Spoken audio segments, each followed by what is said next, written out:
কেকার স্বাদ কাহনে সকলকে স্বাগতম। আশা করি তোমরা সবাই খুব ভালো আছো, আমরাও ভালো আছি। ঘরে বানিয়েছিলাম গন্ধরাজ চিকেন পোলাও। জাস্ট অসাধারণ ছিল খেতে এই গন্ধরাজ চিকেন পোলাও।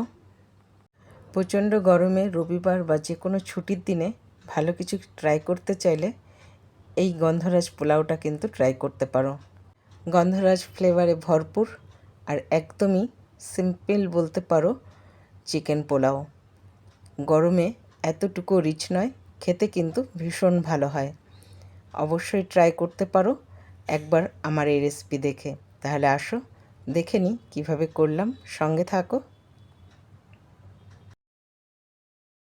গন্ধরাজ চিকেন পোলাও করার জন্য সবার প্রথমে এখানে আমি 500 গ্রাম বোনলেস চিকেন নিয়েছি, এটাকে ধুয়ে পরিষ্কার করে নিয়েছি। আর 300 গ্রাম টক দই নিয়েছি, 1 চামচ গোলমরিচের পাউডার, স্বাদ অনুযায়ী নুন। এই তিনটেকে এখন খুব ভালো করে মেখে কিছুক্ষণের জন্য রেস্টে রেখে দেব। আর রেস্টে থাকা অবস্থায় তখন আমি এখানে গন্ধরাজ লেবুটার সবুজ অংশটাকে গ্রেটের সাহায্যে ঠিক এইভাবে বের করে নেব। এখান থেকে কিছুটা আমি দিয়ে দেবো এই চিকেনের মধ্যে ম্যারিনেশন করার জন্য। আবার এটাকে খুব ভালো করে মেখে কিছুক্ষণের জন্য রেস্টে রাখবো। তোমাদের হাতে সময় থাকলে বেশ সময় রাখতে পারো। আমি আধা ঘন্টা মতন এটাকে রেস্টে রেখে দিলাম। 1 ঘন্টাও রেস্টে রাখতে পারলে কিন্তু খুব ভালো হয়। আর যে পাত্রে আমি পোলাও করব সেই পাত্রেই আমি কিছুটা সাদা তেলের মধ্যে 1 চামচ ভরে ঘি নিয়ে নিয়েছি। এখন এর ভিতরে আমি কাজুটাকে একটু খুব ভালো করে ভেজে নেব। এটা লালচে রং ধরবে, তখন এর মধ্যে কিশমিশটাকে দিয়েও ভেজে নেব। কাজু আর কিশমিশ খুব ভালো করে ভেজে নেব। যখনই দেখবে বেশ একটা সুন্দর গোল্ডেন কালার ধরেছে, তখন কাজু কিশমিশটাকে আমি তুলে নেব। দেখো এর গায়ে কিন্তু খুব সুন্দর কালার ধরে গেছে। কিশমিশ আর কাজুটা খুব ভালোভাবে ভাজা হয়ে গেছে। আমি এখন একে তুলে একটা পাত্রে রেখে দেব। আর ওর মধ্যে আবার ভরে আর 1 চামচ ঘি নিয়ে নিয়েছি। আর এখন ফোড়নে দেব দারচিনি, লবঙ্গ, এলাচ, বড় এলাচ, জয়িত্রী, স্টার অনিয়ন আর গোলমরিচ সব ফোড়নে দিয়ে দেব। ফোড়ন থেকে সুন্দর গন্ধ আসা পর্যন্ত একটুখানি ঘির মধ্যে এটাকে ভেজে নেব। তাহলে খুব সুন্দর একটা মশলার গন্ধটা বেরোবে। যখনই মশলার গন্ধটা বেরোবে তখন এখানে বেশটা আমি পেঁয়াজ দিয়ে দেব। এখানে আমি মিডিয়াম সাইজের 6টা পেঁয়াজ ব্যবহার করেছি। বড় পেঁয়াজ হলে এখানে 4টে ব্যবহার করলেও চলবে। বেশ ভালো করে কালার চেঞ্জ হওয়া পর্যন্ত ভেজে নিতে হবে। পেঁয়াজ খুব সুন্দর করে ভাজা হয়ে গেলে তখন এখানে আমি আদা রসুনের পেস্ট 2 চামচ দিয়ে দিয়েছি। এখন আদা রসুনের কাঁচা গন্ধ যাওয়া পর্যন্ত আবার পেঁয়াজের সঙ্গে খুব ভালো করে একটু ভেজে নিতে হবে। যখনই আদা রসুনের কাঁচা গন্ধটা চলে যাবে তখন যে চিকেনটা আমি ম্যারিনেশন করে রেখেছিলাম, ম্যারিনেট করা চিকেনটা তখন আমি এর মধ্যে দিয়ে খুব ভালো করে কষিয়ে নিতে হবে। সব কিছুর সঙ্গে খুব ভালো করে মিশিয়ে কিছুক্ষণ রান্না করে নেব। দেখো অল্প অল্প জল ছাড়তে কিন্তু চিকেন থেকে শুরু করেছে। তখন আরেকবার সব কিছু মিশিয়ে নিয়ে একে ঢাকা দিয়ে আমি কিছুক্ষণ রান্না করে নেব। ঢাকা দিয়ে যদি কিছুক্ষণ রান্না করা হয় না, চিকেনটা কিন্তু খুব ভালোভাবে সফট হয়ে যাবে। ঢাকনাটা এখন আমি তুলে নেব। দেখো কতটা জল ছেড়েছে চিকেন থেকে। এই চিকেনের নিজস্ব জল দিয়েই কিন্তু চিকেনটাকে খুব ভালো করে কষিয়ে নিতে হবে। ততক্ষণ পর্যন্ত চিকেন কষিয়ে নেব যতক্ষণ না এই জলটা শুকিয়ে যাচ্ছে। এই জল দিয়ে কষাতে কষাতে চিকেনটা একদমই কিন্তু সফট হয়ে যাবে। আমি আরেকবার ঢাকা দিয়ে দেব, তাহলে চিকেনটা খুব ভালো সফট হবে।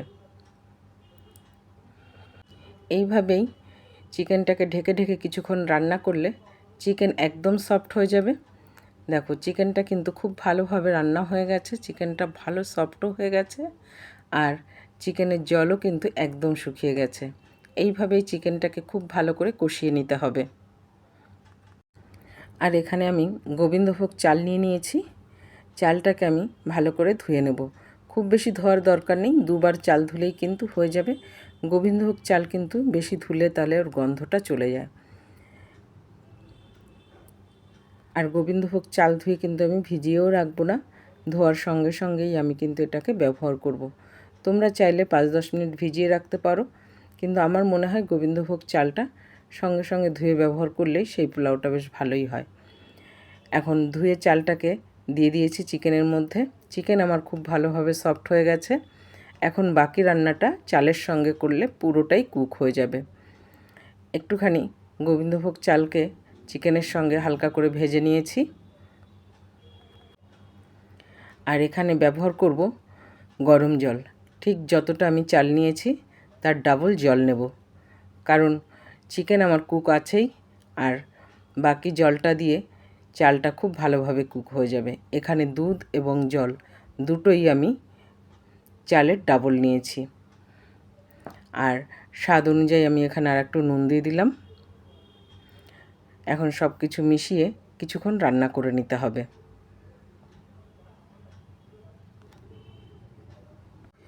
কিছুক্ষণ রান্না করে নিয়ে তার মধ্যে দিয়ে দেব গন্ধরাজ লেবুর সবুজ অংশটা, আর দিয়ে দেব বেশ কটা কাঁচা লঙ্কা। এখন এগুলো দিয়েও খুব ভালো করে আরেকবার মিশিয়ে নেব। এখন কিছুক্ষণ একে ঢাকা দিয়ে রান্না করে নিতে হবে। আর এই সময় কিন্তু গ্যাসের ফ্লেম পুরো হাই রাখতে হবে, নাহলে কিন্তু পোলাও ভালো লাগবে না। ঢাকনাটা তুলে নিয়ে আরেকবার মিশিয়ে নেব। যখন দেখব ভাত আর জল প্রায় সমান সমান হয়ে এসছে, ঠিক সেই সময় এখানে ব্যবহার করব চিনি। তোমরা তোমাদের স্বাদ অনুযায়ী কম বেশি চিনি তোমরা দিতে পারো। আর গন্ধরাজ লেবুর দুটো পাতাকে ভালো করে ছোট ছোট টুকরো করে ছিঁড়ে এর মধ্যে দিয়ে দিয়েছি, তাহলে ফ্লেভারটা খুব ভালো আসে পোলাওয়ের। আর এখন চিনি আর গন্ধরাজ লেবুটা দিয়ে সব কিছুর সঙ্গে খুব ভালো করে আরেকবার মিশিয়ে নিতে হবে, যাতে চিনির পরিমাণটা সব জায়গায় সমানভাবে হয়ে যায়। মেশানোর পরে এখানে যে কাজু কিশমিশ আমি ভেজে রেখেছিলাম সেটা সব জায়গাতে খুব ভালো করে ছড়িয়ে দিয়েছি। আর একটু আমি বেরেস্তা তুলে রেখেছিলাম, সেই বেরেস্তাও এর উপর দিয়ে দেব। আর দিয়ে দিচ্ছি একটু ঘি ছড়িয়ে, তাহলে পোলাওর স্বাদটা কিন্তু খুব ভালো আসে। আর একদম সবশেষে দিয়ে দিচ্ছি একটু গন্ধরাজ লেবুর রস, তাহলে পোলাওর গন্ধরাজ লেবুর ফ্লেভারটা একদম ভরপুর আসে। মানে এক এক দানা তুমি মুখে দেবে, তোমার প্রতিটা বাইটে বলবে যে এটা গন্ধরাজ লেবুর পোলাও। এতটাই সুন্দর লাগে খেতে। সব কিছু দিয়ে আমি এখন এটাকে দমে দিয়ে দিয়েছি। প্রথমে আমি 15 মিনিট একদম মিডিয়াম লো আঁচে এটাকে রান্না করেছিলাম, আর 10 মিনিট গ্যাস বন্ধ করে দমে রেখেছিলাম। দেখো কতটা ঝুরঝুরে পোলাও হয়েছে। খেতে কিন্তু ভীষণ টেস্টি হয়েছিল। একদম প্রতিটা বাইটে পোলাওয়ের মানে গন্ধরাজ পোলাওয়ের যে বাইটের যে একটা ফ্লেভার পুরো ভরপুর ছিল। খেতে এত ভালো লেগেছিল, মানে একবার খেলে তোমরা বারবার এইভাবে পোলাও করে খেতে চাইবে।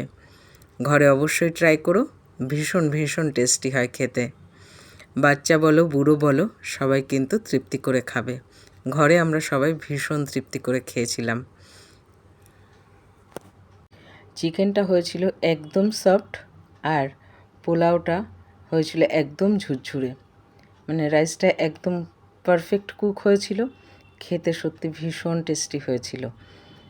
ঘরের সবাই তো আমরা ভালো খেয়েছি। তোমাদের আজকের রেসিপি কেমন লাগলো কমেন্টে জানাতে কিন্তু একদম ভুলো না। ভালো লেগে থাকলে চ্যানেলটা ফলো করে পাশে থেকো বন্ধুরা। আর ইউটিউব থেকে দেখে থাকলে প্লিজ প্লিজ বন্ধুরা সাবস্ক্রাইব করে দিও। তাহলে আজ এখানেই শেষ করছি। সবাই ভালো থাকবে, সুস্থ থাকবে। দেখা হবে পরের আরেকটি ব্লগে।